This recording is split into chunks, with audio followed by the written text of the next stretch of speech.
Welcome to the ECE Classroom Podcast with your host, Susie Beghin, inspiring early childhood educators every day.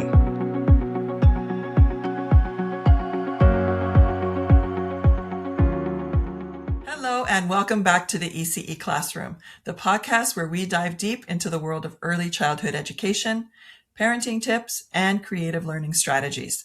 I'm your host, Susie Beghin, and today we have a very special guest with us. Joining us is Jackie Aviles. She's a certified pediatric sleep consultant with SleepWise Consulting. I'm so excited to have you here today, Jackie. You bring such incredible insights into this field, and I know our listeners are going to be eager to hear from you. So before we jump into today's topic, Jackie, can you tell us a little bit about you? How did you get into the world of sleep consulting, and maybe a little bit about yourself as well? So I'm Jackie. Thank you so much for having me here. I am a pediatric sleep consultant, and I joined this field because of my own experience with sleep. I have 2 children, and my first child was what you would call the perfect sleeper. She did everything on a schedule, and I thought this is what having children is like. And so when we had my second, it was the complete opposite. He didn't sleep longer than 2 or 3 hours, 24 hours a day around the clock until he was almost 7 months old. And we struggled with that because I couldn't sleep when the baby slept when I had 2 children that I had to take care of, right? Right. Normally with the first child, you can do that. So even if they're on a schedule or they're not sleeping great, you can sleep when they sleep. But as you have 2, 3, 4, 5 children, you can't do that. And so I tried everything, went to every doctor, every specialist I could think of to try to figure out why sleep was a struggle. And ultimately, I turned to a sleep consultant, and working with her changed my life. Within 3 to 5 days, he was actually sleeping through the night. And within 2 weeks, we were actually fully sleeping through the night on a good schedule. He would go to bed at 7 o'clock and he would wake up at 7 o'clock in the morning. And having that full night's rest really changed my life. And I'm sure it changed his life too. It did. It changed everybody because everybody had the capacity to be there. I was able to show up as the best mom that I could be. And he learned so much. He started crawling and eventually walking early and talking, and just all the things just started happening at once because he was actually getting that rest. Yeah. Yeah. So, in my line of work, I deal with a lot of parents, and they always come to me with questions about sleep. And I am personally not a sleep expert. So I'm glad to have you on here today because there's a lot of educators listening to us today. And a lot of times, like I said, parents will come to them and ask them for advice on how to get their kids to sleep. And, usually when they come to us, they're usually about a year old, but even still at that time, there are still a lot of children who are not sleeping through the night, who are having difficulties with sleep because maybe they've developed some bad habits or I don't know what. But can you tell us a little bit about how lack of sleep actually shows up for young kids? Like what happens to their bodies when they're not sleeping? Absolutely. So a lot of times people think when they're not sleeping and they're overtired that when they're tired, they look like they're sleepy. So they're drowsy and they're sluggish and they don't want to do things. But really, a lot of times it shows up as the opposite. So it shows up as being hyper and running around, lots of energy, crazy, not being able to pay attention to things. So showing up at things like ADD, ADHD type behaviors. And when they get a full night's rest, their body is able to actually process what's going on during the day and be able to execute that going forward. And so they actually when they're well rested, they have that energy to explore, to learn, instead of just going from one activity to the other and running around and not really fully taking in what they're learning. They're just kind of grazing the surface when they're overtired. Yeah, that makes a lot of sense. And I can actually relate to that personally because I'm the kind of person I need to get a full night's rest. I'm not a person who can function on 2 to 4 hours of sleep. I have to sleep 6 to 8 hours. And when I don't do that, you would think I'd be tired, but it's the opposite. I can't sleep after that. I'm up late the next night, right? So that makes a lot of sense, and that's interesting because I'm sure a lot of parents, even educators, would mistakenly think that hyper generally means either ADHD, but they would never connect it with sleep or improper sleep. Yeah, that's interesting. So tell me, why is sleep deprivation mistakenly often thought of as, a behavior or some kind of a learning challenge? Why do you think that is? Yeah, so sleep is often the missing piece. It kind of ties into what I just said. So a lot of educators and parents will think that that hyperactivity is because they're not tired and they're just go, go, go. They have all this energy, but a lot of times it is that overtiredness and it gets labeled as behavior issues. They're not paying attention. They don't want to listen. And it's not rooted in bad behavior. It's rooted in they're tired and they don't have that capacity in their body to be able to function, to be able to listen that first or second or third time. They still the not listening and the difficulty focusing, it's usually that nervous system being too tired to process what people are asking of them. Yeah. Can you go into that a little bit? Can you talk a little bit about the science behind all of this? How the brain works during sleep and what is it doing? Maybe kind of give us a little bit of background on that. During the day, the brain is taking in all of this information. And when they're sleeping is actually when the brain is processing the information. So during the day, they take in, they see what you're doing, they hear you're talking, they practice walking or sitting or writing, learning a new skill. And then during the night, when they're sleeping, their body is actually processing it. And so their brain is taking it, they're organizing everything that they've taken in during the day, and it organizes it in Yeah. different pockets of the brain to organize where these things go. This skill is for physical skills like walking and sitting and crawling, and this skill is for learning or speech. And so they take it and they organize it in their brain, and a lot of times that's when people will see their babies wake up in the middle of the night or kids wake up in the middle of the night and they want to practice walking or they want to chat with you. That's because their brain is processing it. And so that's why during the day, you want to practice all of these things they're learning. So at night, their brain can process it and they can rest. Yeah. Kind of like a computer, right? Kind Mm-hmm. of just saves Yep. the The sleep information mode. for Yeah. later. Yep. I've heard it referenced that way before. I'd really like to know kind of what you do. So tell me, how do you do sleep consulting? Like, what can you offer to parents and what can you do to help them? Absolutely. I help teach kids how to sleep. So that is the simple way to say it. And I use techniques to teach the parents how to learn about their children's sleep so that not only they can teach them how to sleep right now, but they also know how to grow with their child. They know how to take whatever is going on if they're going through anything that is disrupting sleep. They know how to work with it. So what I do is I work with parents. Everything I do is virtual, which is amazing. It's so cool that we can work virtually. And I create a plan based on the child's age, the schedule for the family, and anything that they work around, any medical issues that we might have to think of. And I create a plan based on the sleep needs of the child. And then we work together to teach them how to sleep independently so that they're not relying on external factors and props to go to sleep. A lot of times, the reason they have a sleep issue is because they are relying on something else to actually get them to sleep. So, rocking, nursing, walking around, having a parent, if they're older, having a parent lay with them and hold their hand. All of that is them relying on an external factor to get to sleep. And Right. everybody biologically wakes up 2 to 5 times a night.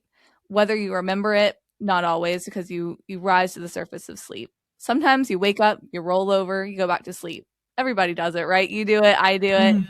Babies do it too. And so what I do is I teach them how to fall asleep independently so that they're every single time if that happens, and when that happens overnight, they are able to go back to sleep on their own.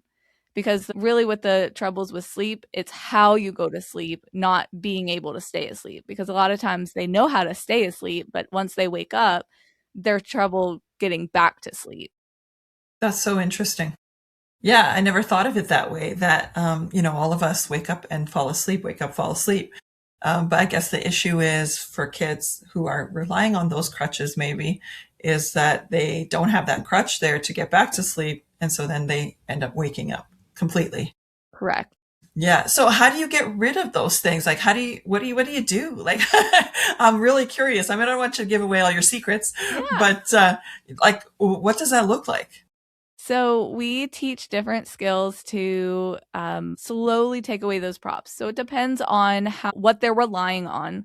So if it's that rocking or nursing, we take that away, right? They learn to sleep in their own sleep space, and then we still give them support. So there's still the parent can still stay in the room if that's something they want to do. We go through whatever is the parent is comfortable with and the family is comfortable with, the amount of support that they want to have during that time of learning how to sleep.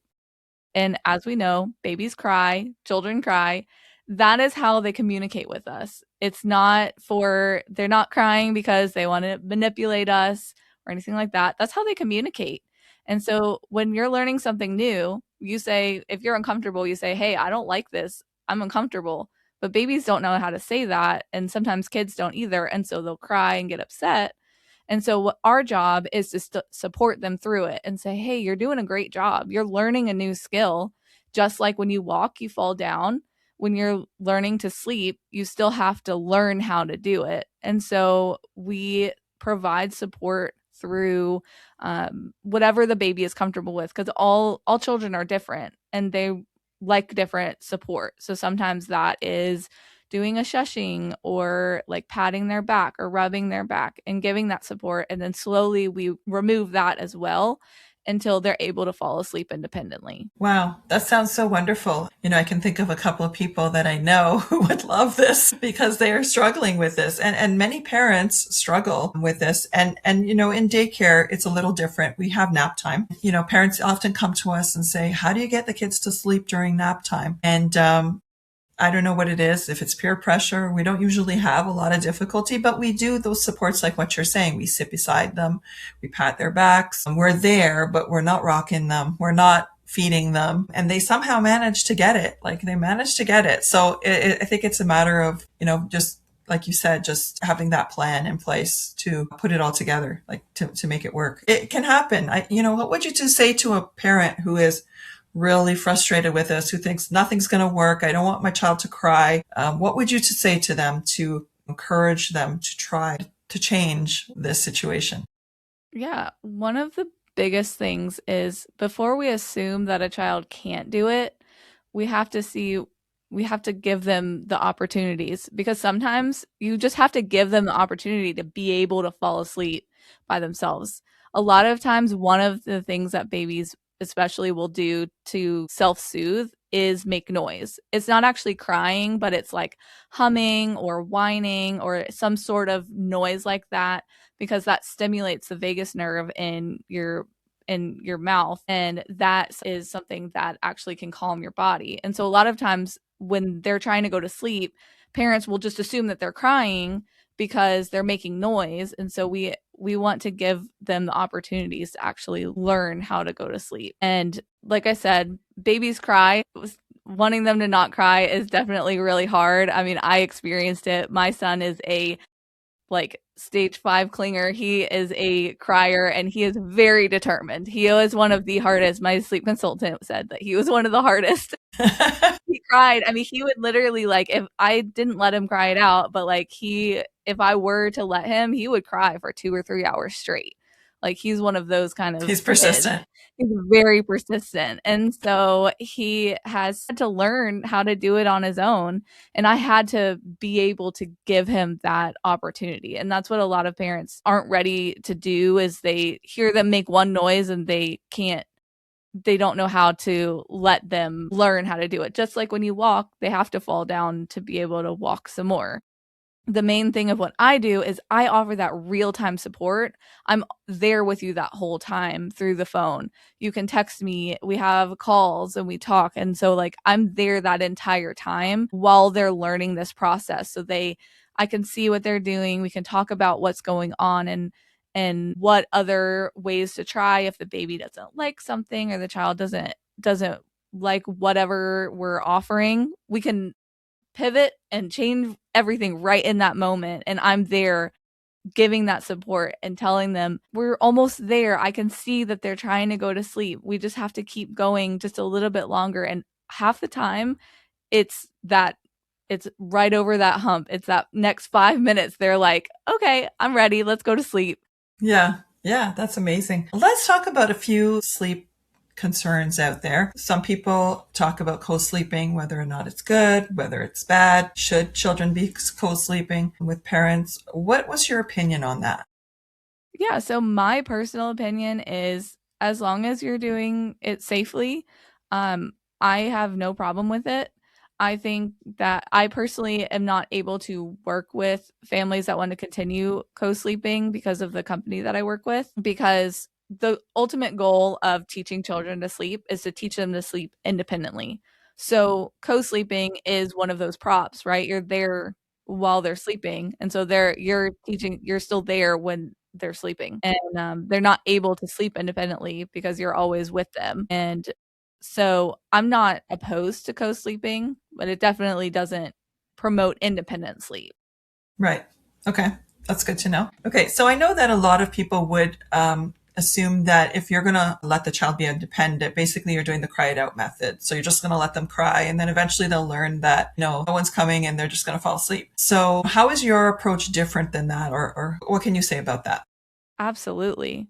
So what I do is definitely not cry it out. I am a mom first. Yes, I'm a sleep consultant and I teach babies how to sleep, but ultimately I am a mom first. And if it's not something I would do with my child, I wouldn't ever tell you to do it with your child. And I would never leave my kids to cry. And what I'm doing is teaching them how to sleep independently, but we are there every step of the way. We are right next to the crib. We're right there. So if there is something that they really need, we're right there to give them that support. And we're teaching them how to be independent, but we're still able to support them and be there for them. And I would never ever tell any parents, put them in the bed, they see you in 12 hours. No, that's definitely not what we do because I would never do that with my kid. Right. Yeah. So it's more of a gentle approach, and it Absolutely. sounds like a self-regulation approach, right? Like where we're Absolutely. helping the child to self-regulate and learn self-regulation skills. Sleep is no different than any other thing that's happening in their life that they're learning, where they're learning how to be independent, how to put their own jacket on or feed themselves. I feel like sometimes the issue might be that you're teaching parents, not so much as teaching kids how to sleep. So tell me a little bit about how you support parents so that they can feel comfortable throughout this process. Absolutely.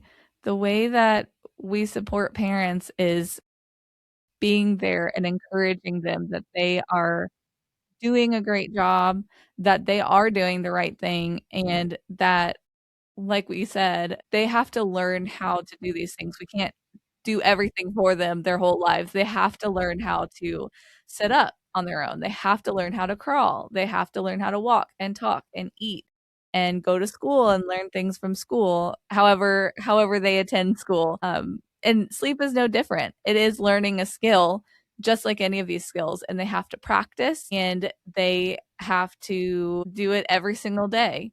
And I support parents by teaching them how to regulate themselves to be able to regulate their babies and their children, because Yeah. you have to regulate yourself to be able to be there for your kids. They definitely rely on your They play on your emotions, right? yeah, your Yeah. emotion. Yeah. Yeah. They They transfer. Yeah. yeah, they rely on your nervous system to be able to regulate until they're a little bit older for sure. And so I teach you how to have those skills to be able to be there and be present and not be so worried about, am I ruining my child because I'm teaching them how to sleep? You're not ruining them by teaching them how to walk. It's the same thing. Yes. Yeah. And I like that analogy. I like the analogy that yes, they're going to fall down when they learn how to walk, but if we did never let them fall, they would never really learn to walk. They just wouldn't. So it's the same sort of thing, right? But there's a little bit of extra support that might not be needed when, especially in relation to sleep. And maybe we don't realize we might be doing more harm than good, right? With that. And I'm there that whole time telling you how what you can do, all the different ways that we can support your child and teaching you every step of the way and holding your hand every step of the way, encouraging you, telling you you're doing a good job, telling you that we are teaching skills that they will use for the rest of their life. You're going to sleep every single day for the rest of your life. This is something that you need to learn how to do because I can't be there when you're 20 years old. I'm not going to be in your college dorm room rocking you to sleep. So at some point they have to learn how to sleep independently, and And they the will. earlier they do it, the better it is for everybody because Yeah. you get your time back. They get their rest that ultimately is so good for development. It's so good for their brain. It's so good for them growing. And it's so good for you as a parent because you get your nights back.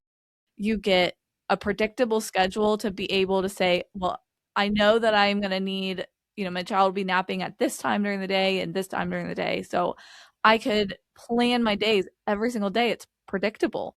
Yes. And it's so nice to be able to have just a consistent, predictable schedule and have time for yourself. Yeah. Yeah, that's beautiful. I think what we're going to end on this because this is good. I think what we're talking about here is quality of life, right? We're improving quality of life for children and their families. Mom, dad, siblings, whoever else is in the family. Everybody's quality of life improves when the child is on a predictable sleep routine and everybody gets the right amount of sleep in the family, let's just say, for their bodies. So I'm just going to ask you one more thing. What would a predictable bedtime routine look like? What would be a good bedtime routine that parents could follow? Absolutely. There is a good general routine, and it kind of varies, of course, based on their age. But the best thing to do would be to do a bath if that's part of your routine. You don't have to do that every night. My kids don't get a bath every night either. But bath or wipe down or whatever that looks like, brush your teeth, then pick out your pajamas, do a book, and then bed. And then, depending on their age, sometimes there is like a snack or milk during that routine as well. If they're younger, as they get older, we usually take out that part of the routine. But the easiest is bath, pajamas, book, bed. Yeah. And I think children thrive on that routine, right? And when it changes, that kind of, like you said, will disrupt their ability to go to sleep. Absolutely. People are creatures of habit. And so having predictable routines is good for everybody. It's good for me to know what's coming, but it also is so good for children because they can predict, okay, we're going to the bath. That means that we need to start, our body is going to start winding down. Whether they're consciously thinking of it or in the back of their brain, they're saying their brain is realizing, okay, it's time for us to start winding down, starting relax, and it helps move everything to where they're actually able to go to sleep without it just being like their bodies being all wired up. Yeah. Yeah. That's amazing. That's great information. It was so nice having you here today. How can people reach out to you if they want to learn more about what you do? Absolutely. I am on Instagram, TikTok, and Facebook at Sleepwise with Jackie. And on the Sleepwise website, you can find my profile, Jackie Aviles, and my schedule is on there if you would like to book a consultation to talk about your child's sleep and what your goals are. Lovely. Thank you so much, Jackie. It's been a real pleasure. Thank you so much. Hello and welcome back. As I reflect on my conversation with Jackie, one thing that really stood out to me is how personal this journey into sleep consulting was for her. It all began with her own struggles as a parent, navigating sleep deprivation and searching for answers. And I think that message is something that so many families can relate to. What really shifted my thinking is how sleep deprivation doesn't always look the way we expect it to in children. We often assume to see a tired child who will be slow and quiet, but in reality, it can show up as hyperactivity, big emotions, and difficulty focusing. It's so easy to misinterpret that as a behavior or learning challenge, when really it's just a child who needs a little more rest. We also talked about how critical sleep is for development. Sleep isn't just downtime. It's when the brain is actively processing, organizing, and storing everything that children learn throughout their day. So when sleep improves, we're not just seeing better nights, we're seeing better learning, better regulation, and a stronger overall development. I love that Jackie shared that sleep consulting is really about teaching children how to sleep independently without relying on external props. And that means giving children the opportunity to learn how to self-soothe. It's not about crying. It's about gentle, supportive approaches that build confidence and security. One of the most practical takeaways was the importance of a practical and predictable bedtime routine. That consistency helps you, but not only helps you, it helps your child to feel safe, calm, and ready for sleep. And finally, probably one of the most important reminders was that as parents and even as educators, our own regulation matters. When we're calm and grounded, we're better able to support children through those challenging moments around sleep. Sleep really is foundational. When we support it, everything starts to fall into place. I hope you've enjoyed today's episode and you'll take away some strategies that you can use to help parents, to help their children to learn to sleep independently. Thanks for tuning in to the ECE Classroom with Susie Beghin. For more information, you can visit our website at www.susiebeghin.com. Remember to rate, review, and subscribe to our podcast so you can stay up to date on our latest episodes. Thanks for listening.